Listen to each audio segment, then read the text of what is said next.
So let me begin by making a couple of quick acknowledgments. Acknowledgement number one is that I'm the only thing standing between you and the cocktail hour. So I know that I need to be fairly efficient. Acknowledgement number two is that you've enjoyed over the last couple of days an awful lot of insight and expertise, deep insight and expertise from folks that have spent careers in the real estate industry. I am not one of those either. I've used an awful lot of real estate, commercial and otherwise. I've even been a part of creating a few different real estate projects, but compared to nearly every single person sitting in this room, I am a rank amateur as it comes to real estate. That said, I want to not talk to you about what I think the innovative pressures are that's redefining the very nature of real estate. Instead, I want to share with you what we've learned about how those almost identical pressures are redefining so many other industries. I'm an entrepreneur. I've been lucky to spend every single day of my career as an entrepreneur. I started a company in high school.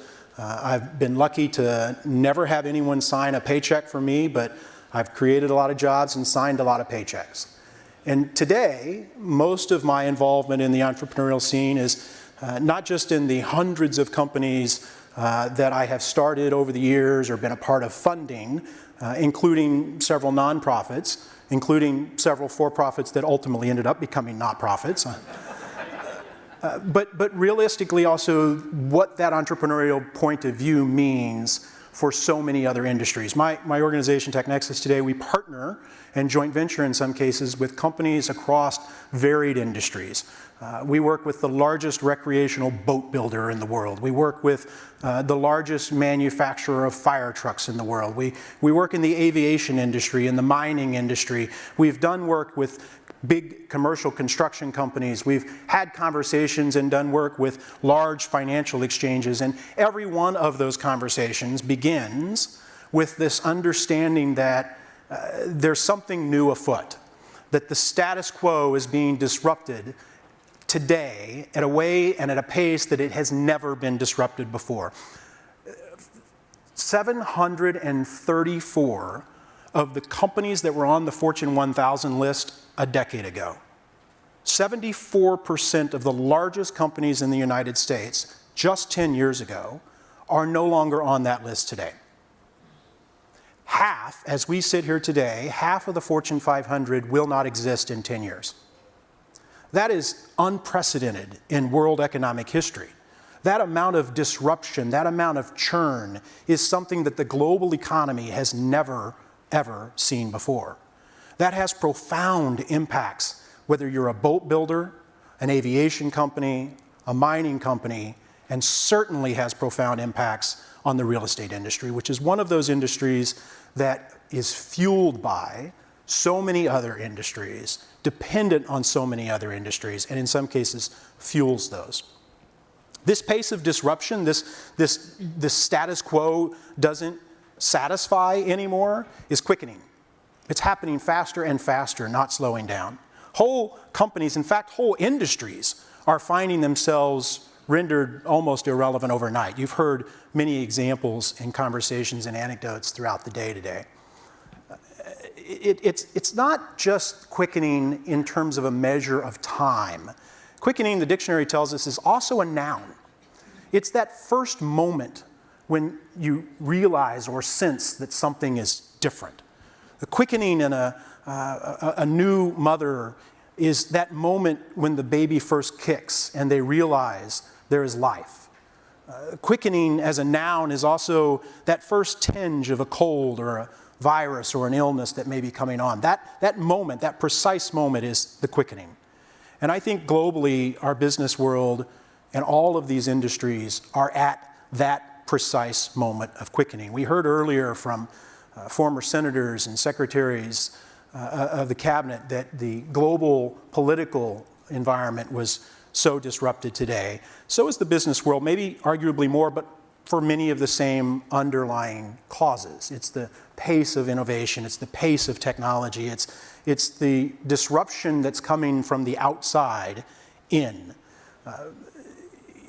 Even the expectant mother who's full of excitement at that moment of quickening, still is filled also with a little bit of fear and a little bit of trepidation. And I think there are an awful lot of CEOs and company leaders that are in this room and across the global economy today that feel that same trepidation, that same fear. Because the reality is that the threat, the disruption coming for them is not just something that's happening or not happening inside their organization. It's increasingly coming earlier and earlier in the ecosystem around them, where entrepreneurs are stepping to the plate and reinventing their businesses or their industries. Now, some of the best CEOs in this room and elsewhere recognize, as they look to their left and look to their right, that they might be in that group of companies that won't exist in 10 years. In fact, if we look at the trends, the odds are you will be. The question is what they do about it. Many of them are reaching externally. They're beginning to say, listen, we've got to figure out new ways of bringing innovation into our organizations, and increasingly recognize that entrepreneurial talent, that new ventures and startups offer that path towards innovation. But so many of those efforts, frankly, ultimately end up being nothing more than window dressing. Think about all of the large companies that you know, maybe even some of your own, that have tried any manner of engaging externally with entrepreneurs in the ecosystem. Most of it, at the end of the day, amounts to innovation theater. It makes the company feel like that it's bringing in new ideas, but it's tantamount really to pet an entrepreneur day. Technology tourism trips to San Francisco, launching even in some cases corporate venture capital arms, doing pitch contests and accelerator efforts and other types of things that bring in those outside perspectives. They still fundamentally don't share the DNA, the same risk profile, the same timetables with the external ventures that they're trying to engage with. Many of these corporations understand that the popular management theories of the last 50 years, that reduce risk, that reduce variables, make process repeatable over and over and over again as a perfected thing. Many realize that those management theories died more than a decade ago. Today, it's actually all about being able to risk failure as a driver of success. Today, it's all about the agility of the organization to be able to reimagine entirely new things. As I said earlier, our company today is we're a native out here on the frontier with the entrepreneurs, but we've also found ourselves a guide, a pathfinder along with our corporate partners, helping them explore the frontier and engage with the natives there and learn how to extract value and build and harness that innovation. I remember a couple of years ago, we were approached by a very large financial exchange. I won't tell you which one, but we're not far from it. And they had just completed, before approaching us, a year-long innovation effort.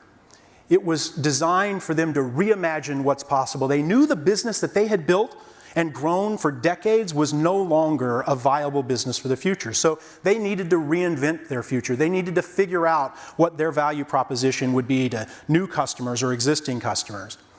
And the way they had chosen to do that before they reached out to talk to us was they spent 52 weeks. They designed an innovation lab. They spent 52 weeks, and every week for 52 weeks, they brought together 15 or 20 different people from across their organization, employees, to come in and sit down in front of a whiteboard, and they gave them the direction right from the very beginning. They said, listen, nothing is off limits. We're thinking nothing but outside the box here. We want to know what our future should be. We want to know what our new products, our new services, and our offering ought to be in the marketplace.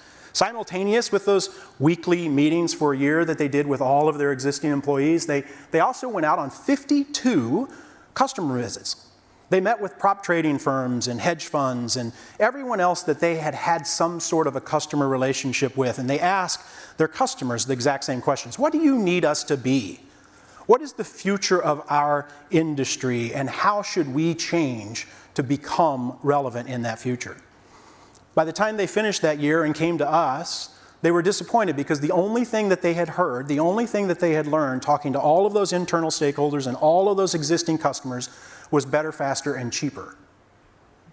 The customers and the employees said, we should do what we do today, just better, faster, and cheaper. Not one really stepped outside the box to say, well, what if our very existence doesn't really need to be here? How would we reinvent into that future?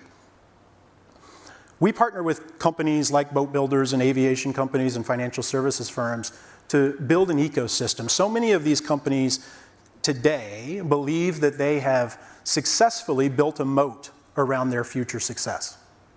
That it's almost an inevitability, almost an entitlement.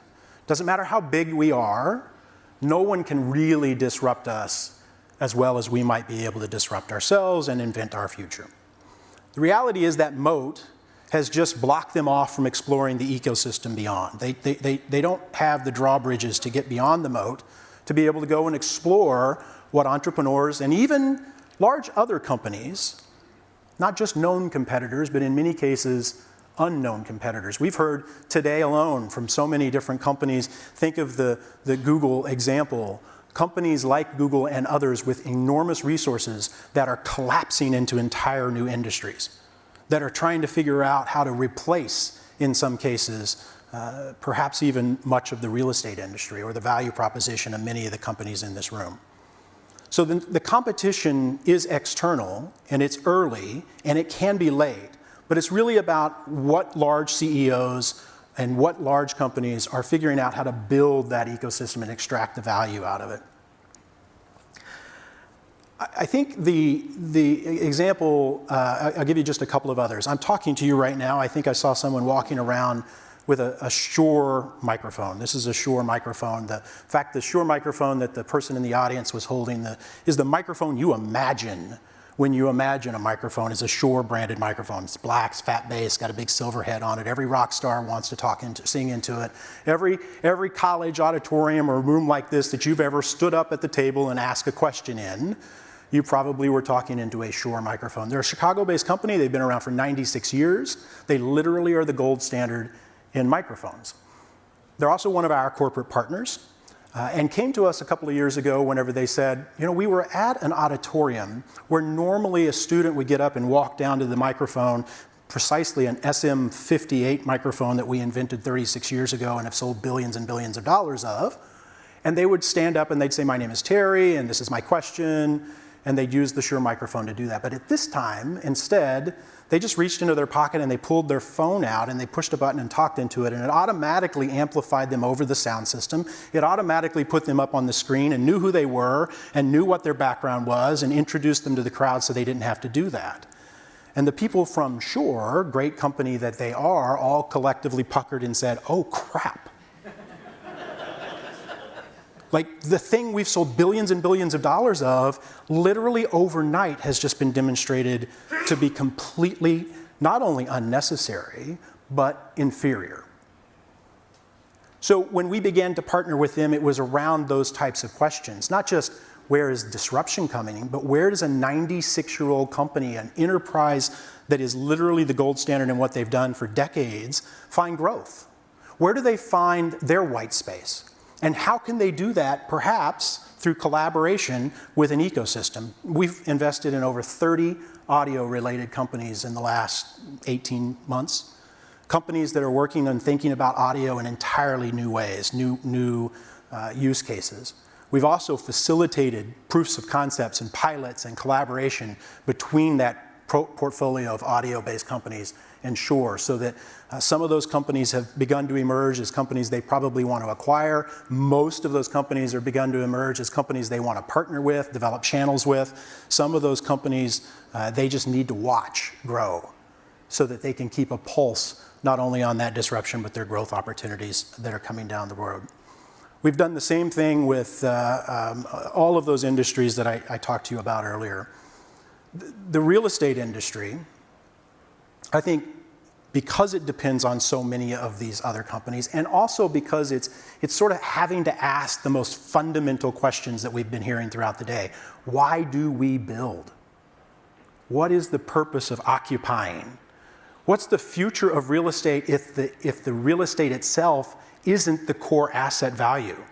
What if it's the service associated with real estate that is the real asset value, and those balance sheets change? The school of the future looks absolutely nothing like the school of today. The workplace of the future looks certainly nothing like the workplace of 10 years ago. How we build, how we use real estate, how we value real estate even, is fundamentally changing. I'm not going to go into the various different reasons. You've already heard them over and over and over again. The forces of artificial intelligence and automation and the changing workforce, the aging workforce, the rising young generation of workers, the very essence of the future of work. How we will all spend our time is putting these kinds of pressures on boat builders and the real estate industry alike. I will just tell you this one final anecdote, though, from a personal point of view. We're a part right now of trying to design and build our future office. Today we have about 60,000 square feet of office space down the road in Chicago, and we've quickly outgrown that, and we know our next home will be a building, and we're a part of designing and developing that building. And every step of the way, I've been trying to dictate what my expectations are for that building. I've been trying to understand and communicate to the architects, to the developers, to the planning departments, to the financiers, what I mean by a building that really is a habitable computer. But in the most subtle of ways. I don't want it to feel like a habitable computer. I just want that entire building to be centered around me, the individual, and the team that we're putting in that building. I want it to be adaptable and reusable in ways that no building I've found or occupied has ever been. I want that building to be able to accommodate dozens and dozens of startups in our portfolio as their needs rapidly change and are utterly unpredictable what they need from their real estate.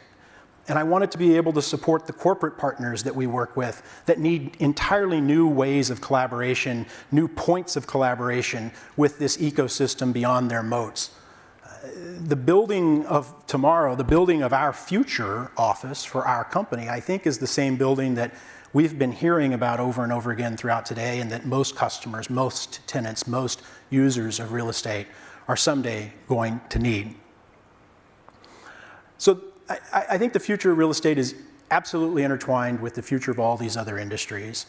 And the certainty isn't there around maybe some of the timing or which of the technology forces are going to press first. The one thing that I can tell you with absolute certainty is that the leaders in this room who recognize, who feel that quickening that I described earlier, who understand that that quickening means the status quo is changing, and that there is an urgent need to harness, unabashedly, aggressively harness innovation and growth opportunities beyond their border, to build an ecosystem, to learn how to collaborate with that ecosystem. Those are the leaders who won't be in empty chairs 10 years from now. They'll be the ones that are still in this room, or they'll be the people who aren't yet in this room, who are quickly on their way here. Thank you and enjoy.